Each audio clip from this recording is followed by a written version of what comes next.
Tantor Audio, a division of Recorded Books, presents A Bee in Her Bonnet by Jennifer Beckstrand, narrated by Amy Melissa Bentley.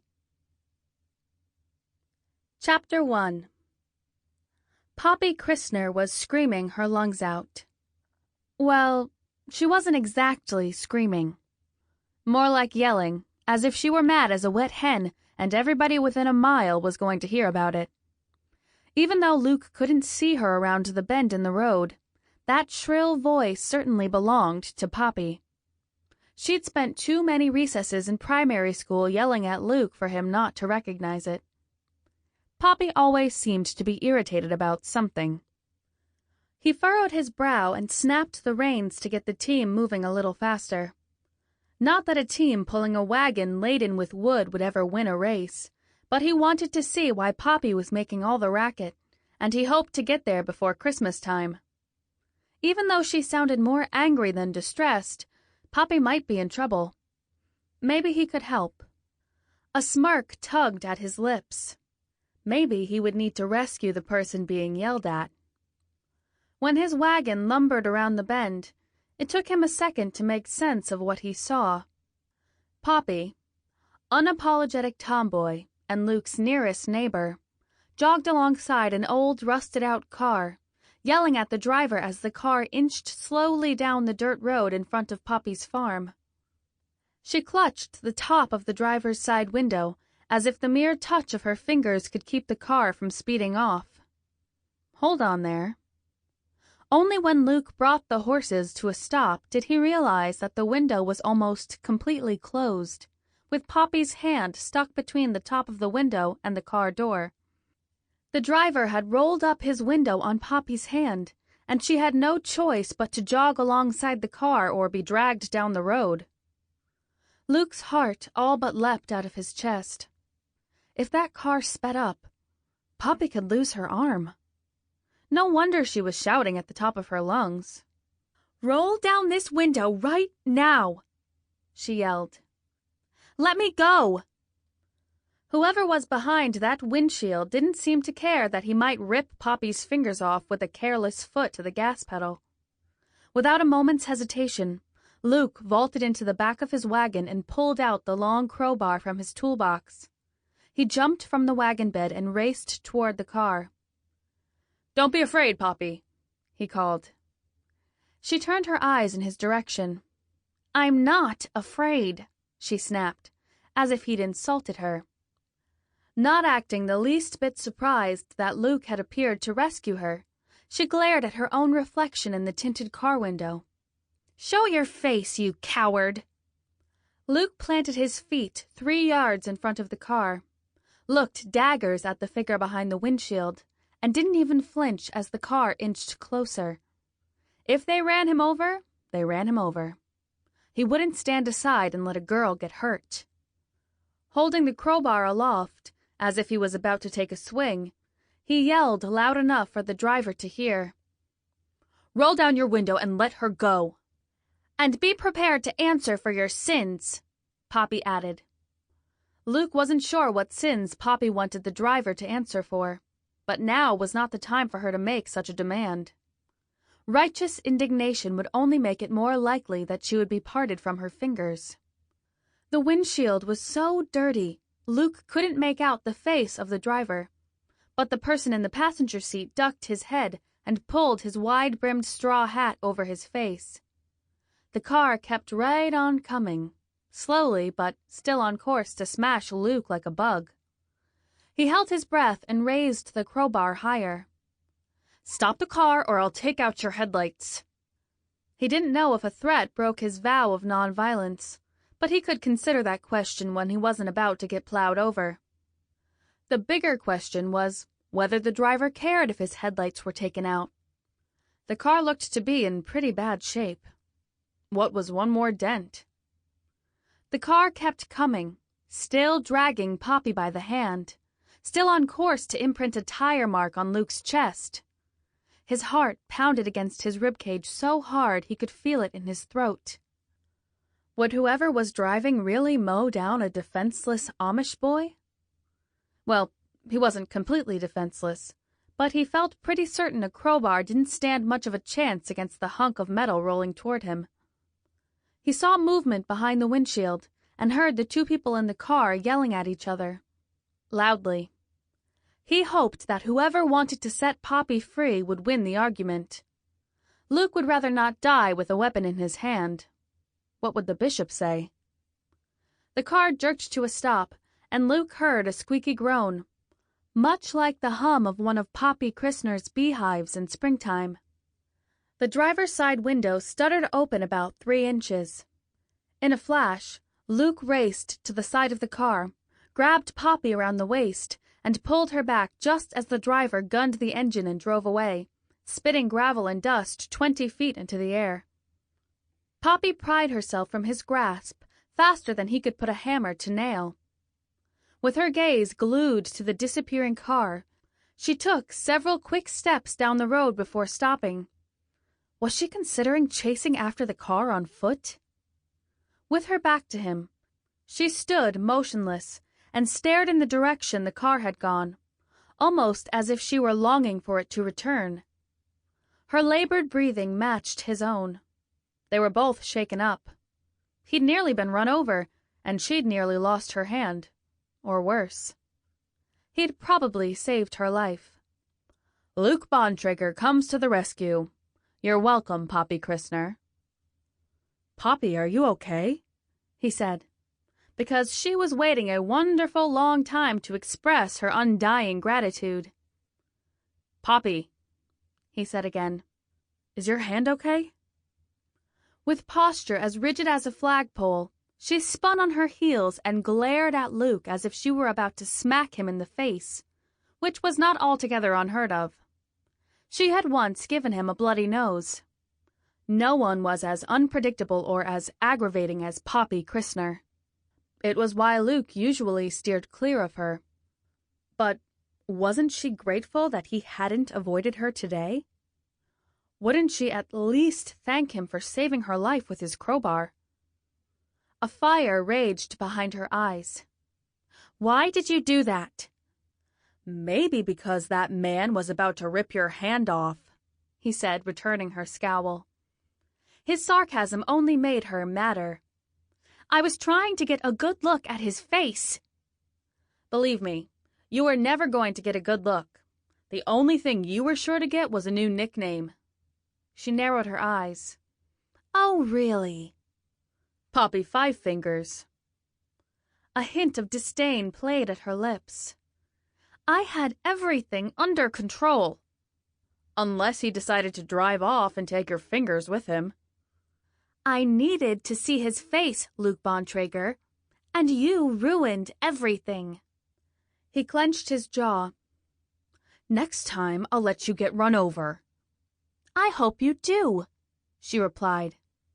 She cradled her hand close to her body, and Luke could see a nasty bruise already beginning to form along the back of her hand. Poppy was tough, but while she tried not to show it, Luke had a pretty good idea just how badly that hand hurt. He expelled an annoyed puff of air from his lungs and held out his hand. Here, let me have a look. I'm fine, she said, folding her arms to hide her hands from view. That small movement sent pain traveling across her face. He set his crowbar on the ground. Look, I have put down my weapon. You have nothing to fear. I'm not afraid. You seem to be afraid of a little first aid. She lifted her chin higher. My hand is fine, and you don't know anything about first aid. Shoving aside the urge to get about his business and let Poppy fend for herself, he reached out his hand until he was practically touching her. I've hammered my thumb and staple-gunned my own leg. I splinted my brother's arm when he broke it last year, and I superglued my own lip back together when I was 16. In spite of her obvious pain, she relaxed enough to cock an eyebrow. You glued your lip? He fingered the half-inch scar running through his upper lip. My mouth met the claw of my brother's hammer. I glued it back together with superglue. No harm done. She seemed to eye him with greater appreciation. I can barely see the scar. Maybe she would decide he deserved a little appreciation for saving her fingers and her life. So let me see your hand. I don't want you to look at my hand. I'm mad at you. He didn't know why he let that surprise him. Mad at me? For saving your life? With her arms still securely folded, she started toward the lane that led to her house. You let those boys get away. Stifling an aggravated growl, he ignored his better judgment and followed her. He had almost run out of patience, but he wouldn't abandon a girl who needed help. Even a girl as bull-headed and disagreeable as Poppy Christner. He could be stubborn, too. Poppy, I'm not going to go away until I make sure your hand is all right. She stopped in her tracks, puckered her lips in frustration, and blew a wisp of hair out of her face, eyeing him as if he were a pesky fly. It doesn't hurt that bad. Can I see? His persistence finally paid off. She slipped her hand from under her arm and held it out to him. If he'd asked for permission to touch her, she probably would have started arguing with him again. So he simply took her hand as if it were the most normal thing in the world. She didn't even flinch. Her skin was soft and smooth against his rough carpenter's hands. His calluses probably felt like sandpaper. No matter how abrasive Poppy was, he would try to be gentle. An ugly red welt ran across the length of her palm, where more than a few layers of skin had peeled off. Blood oozed from the wound, but it was barely enough for a Band-Aid. He grimaced. It must sting something wonderful. I'm okay.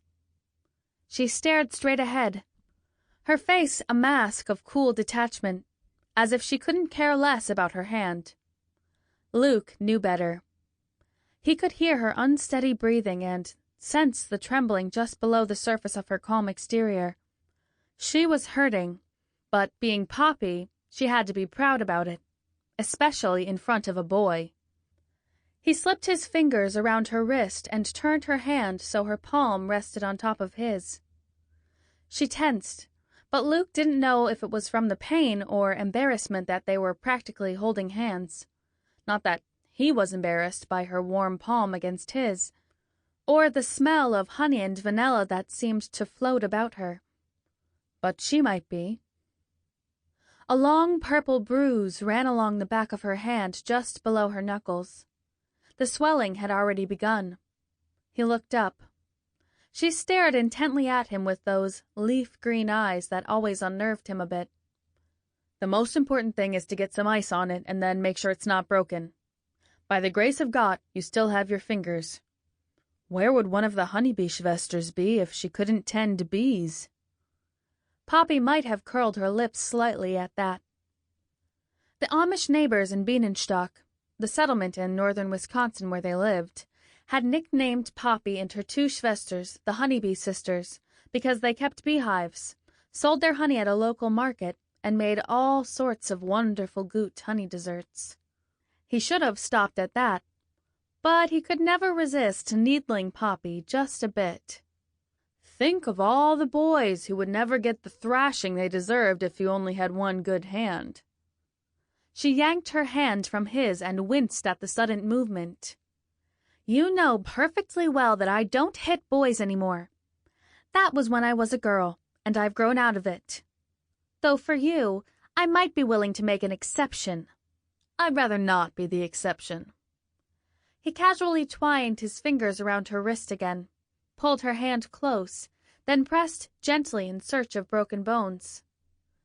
After I see you safely home, I think we can agree to stay away from each other unless your hand gets stuck in another car window. I prefer girls like Dinah Eicher, who are pretty and demure, and who don't hit people. You don't like boys at all. He saw something deep and aching flash in her eyes before she snatched her hand away from him again. With a speed he had not thought possible for a girl, let alone a girl with a bad hand, she took off down the road. You don't need to see me home. she called over her shoulder. "Yeah, I do. What if you faint?" Dinah Eicher would have fainted. "I don't faint," she said without breaking her stride. He frowned. Had he hurt her feelings? He hadn't said anything that they both didn't already know. With long strides, he followed her over the small bridge that marked the beginning of the Honeybee sisters' property, down the lane past the red barn with the orange door, and practically raced her to the house. He had definitely hurt her feelings. No one would be that diligent without reason. Had it been his comment about liking pretty girls? Surely Poppy wouldn't be bent out of shape over that. A girl like her didn't much care if she was pretty. Luke liked girls who were delicate and graceful, like flowers. Poppy was pretty in her own way, a fact Luke usually ignored because of all her other bad qualities. A boy would have to be blind not to notice the shocking green eyes and hair the color of golden honey, the smattering of freckles across her nose, or the hint of a dimple that appeared every time she moved her mouth. But he'd also be dierig, foolish, to forget the stubborn independence and hot temper that were as much a part of Poppy as her green eyes. He wasn't about to apologize for the pretty comment. Pretty is as pretty does, Mom always said. And if Poppy wanted boys to think she was pretty, she would stop yelling at people and show some gratitude when someone risked his life to save hers. Poppy didn't get her feelings hurt. She punched people. Chapter 2. Poppy walked so fast she surely sent up a cloud of dust behind her. Her hand throbbed. Her throat felt raw from screaming, and there was an ache in her chest that she tried valiantly to ignore. She scolded herself for letting Luke Bontranger get under her skin. What did she care if he thought she was hässlich, ugly? He was arrogant and selfish, and in 6th grade he hadn't let her join in schoolyard games of tackle football because girls shouldn't play rough like boys. Ugh! She wanted to punch him all over again. Why did the lane have to be so long? She could hear his steady footsteps immediately behind her as she passed some of their beehives, the honey house, and finally the barn. If her hand hadn't been throbbing, she could have easily outrun him, escaped into the house, and slammed the door on that smug, superior scowl of his. She'd made it perfectly clear that she didn't need his help. Why was he still following her? Did he honestly think she would faint? He dogged her steps up to the porch, but surely he'd go away once he saw her to the house. Unfortunately, he was arrogant enough to think that he was the only one who could tend to her hand, even though her sisters were just inside. She reached for the door handle and looked down. A dead mouse lay on the welcome mat. Poppy caught her breath and tried not to shudder. She hated mice, but she refused to show any weakness in front of Luke. Luke's gaze followed the path of hers. The mouse's mangled body rested on top of one of the bright yellow flowers on the mat. He bent over and picked it up by the tail. "Do you use this to ward off unwelcome guests?" "If we do, it's not working." Much as she hated to touch the thing, it was her job to dispose of the cat's little gifts. She took the mouse out of Luke's fingers and flung it off the porch into the rose bushes at the side of the house. Surprise flitted across his face. "You're not afraid of anything, are you, Poppy Christner?" "No, but I'm annoyed by boys who don't know when to go away." "I only want to make sure your hand is okay yet. Then I'll leave." She could only hope. "We got a new cat last week. He leaves something dead on our porch almost every day. I think it's his way of trying to be accepted into the family." She opened the front door and barreled into the house with Luke in tow. The sooner in the house, the sooner she could get rid of him. Poppy's older sister, Lily, stood at the butcher block island stirring something in a bowl, while her younger sister, Rose, kneaded bread dough. Auntie Bitsy, whom Poppy affectionately called Bee, sat at the table reading a cookbook. Aunt Bee's salt and pepper gray hair was mostly tucked under her cap, but enough peeked out that Luke would notice it was tinted purple. Aunt Bee wore a pair of dangly pink earrings that matched the hair quite nicely. Lily froze with her spoon clutched tightly in her hand. Rose's eyes grew as wide as extra-large eggs. She picked up her bread dough and pressed it to her like a security blanket. It would make a mess of her apron. Aunt Bitsy rose to her feet and glowered at Luke as if she was trying to make him cry. "Have you brought home a stray, Poppy?" Her glare could have curdled water. She did not like boy visitors. What did Luke think of the fluorescent pink earrings dangling from Aunt Bee's ears just below her prayer cap? Aunt Bee had lived as an Englisher before coming back to the Amish when Poppy's parents had passed away, and she didn't quite fit the mold of an Amish frau. She often dyed her gray hair pastel colors, wore very un-Amish earrings, and sang loud English songs with strange lyrics. Aunt Bee's appearance didn't seem to ruffle Luke's feathers one bit. He marched right up to her as if he found nothing shocking about her earrings or her bone-chilling glare. Poppy couldn't help but be impressed, and perhaps a little disarmed. "Poppy's hurt her hand, and I want to make sure it gets taken care of." Lily, Rose, and Bee pulled their curious gazes from Luke's face and converged on Poppy. Rose didn't even put her bread dough down as she and Lily came around the island. "What happened?" Aunt Bee said, brushing past Luke as if he were invisible. "I'm okay," Poppy said. "It's just a little bruise." "It's broken," Luke said. Ugh, he thought he was so smart. "It's not broken," Poppy insisted. Lily took Poppy's hand to look at it. Poppy hissed in pain before clamping her lips together. She wouldn't in a million years give Luke a reason to gloat over her. Lily frowned, her features lined with worry. "Poppy, what happened? This looks terrible." Aunt Bee turned her wrath on undeserving Luke. "What did you do, young man? Are you aware I have a shotgun in my possession?"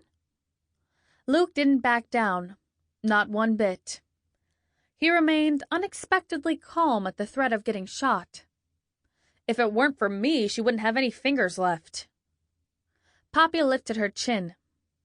"You can't take credit for all 10. No matter what might have happened out there, I would still have at least 5 fingers. He folded his arms across his chest. "Ugh, at least 5? Forgive my arrogance." Deciding to ignore him, she flexed her fingers just to prove they weren't broken. Pain tore up her arm. She stifled a gasp and swallowed her tears. "I was walking home when I saw a car parked in front of our farm. It was just sitting there, and I wondered if it could be the person who's been making all the trouble." The mischief had started over a month ago. First, someone had tipped over one of their beehives. A few nights later, the troublemaker had torn all the laundry off the line and stomped it in the mud. He had even taken one of their buggy wheels off one night while they slept. "You think they were the ones who—" Luke glanced at Rose, shut his mouth, and practically choked, swallowing his next words. The vandal, or vandals, had painted a horrible message on their barn 4 weeks ago, and Luke, Dan Carnegie, and Josiah Yoder had been good enough to paint over it in the middle of the night before Rose had a chance to see it. The thought of someone trespassing on their farm and making mischief troubled them all, but it terrified Rose. The less she knew, the better. Poppy felt a spark of warmth on her cheeks. Luke had sacrificed a good night's sleep for Rose's sake. He had at least one redeeming quality. But probably only that one. Rose squeezed the bread dough in her hands until it oozed between her fingers. "Poppy, you saw the man who hurt our bees?" "He had his window rolled down, and I got close enough to see what looked like bee stings on his face. That's when I knew it was him." Lily looked at Luke. "Last night they tipped over another beehive. We figured whoever did it would have been stung. I yelled at him as I came up beside his car," Poppy said. "He started to roll up his window, so I reached my hand in to stop him. I didn't think he'd roll me right up with it." "Ach du Liebe! Oh my goodness," Lily said, probing Poppy's bruise with her thumb. "The car started going, and I had to jog alongside or get dragged down the road." "That must have hurt something wonderful," Rose said. "I never got a good look at his face. Luke pulled me away from the car before I had a chance to see." A frown looked to be chiseled into Luke's face. "I'm not going to apologize for saving your fingers." Lily had recently become engaged to Luke's best friend, Dan, so she didn't find Luke completely disagreeable. "Danke, Luke. Poppy could have been run over." "Don't be nice to him, Lily. We don't want him to think he's our friend." Luke grunted dismissively. "The car was rolling down the road with Poppy's hand half in and half out. I got in front of the car and threatened them with my crowbar." Lily's mouth fell open. "You put yourself in the path of a moving car?" "I wasn't about to let them drive off and hurt Poppy. They didn't want their headlights smashed in, so they rolled the window down far enough for Poppy to pull her hand out." Aunt Bee's expression softened around the edges. "You've done a very good thing, Luke Bontranger." Poppy's family fell into awed silence, gazing at Luke as if he were an angel, or at the very least, a bishop. Poppy couldn't share their admiration, but she should have been humble enough to admit that Luke had saved her from something that could have turned out very badly. But it galled her that it gave him one more reason to feel superior. Ugh, his head was puffed up enough already. She cleared her throat. I didn't say it before, but I'm grateful that she made them stop." It had to be said, even if it felt like swallowing a mouthful of sawdust. Luke nodded, a smug curve to his lips. "With the four of you living here alone, I always try to keep an eye out for your protection." Aunt Bitsy very nearly snorted. "You think we need protection? I suppose it's better than thinking we need therapy." "I'm always happy to do what I can," Luke said. Bee folded her arms and smirked. "It must be such a burden for you." "I don't mind. It's a man's duty to watch out for the women." Should Poppy warn him that he was walking headlong into a hornet's nest? He was so cheerfully oblivious. She almost felt sorry for him, but not sorry enough to stop him. "My dad says women can't be expected to withstand the things a man can." "Young man," Aunt Bitsy said, looking at Luke as if he were a little slow. "I have my yellow belt in karate, one very fierce cat, and a shotgun for emergencies. Completely without your help, we've managed to support ourselves from what we produce on this farm. We lift honey supers, drive horses, bake bread, and use chainsaws." Luke didn't seem the least bit impressed. "You shouldn't. A chainsaw will chew your fingers into hamburger." Aunt Bitsy gazed at the ceiling. "Dear Lord, thank you for sending Luke Bontranger into our home. We don't know how we've managed without him for so long." Bee liked talking to God out loud, but her sarcasm was lost on Luke. "I don't know how you've managed without a man for so long either," he said, digging himself deeper and deeper. Women are... Sample complete. Ready to continue?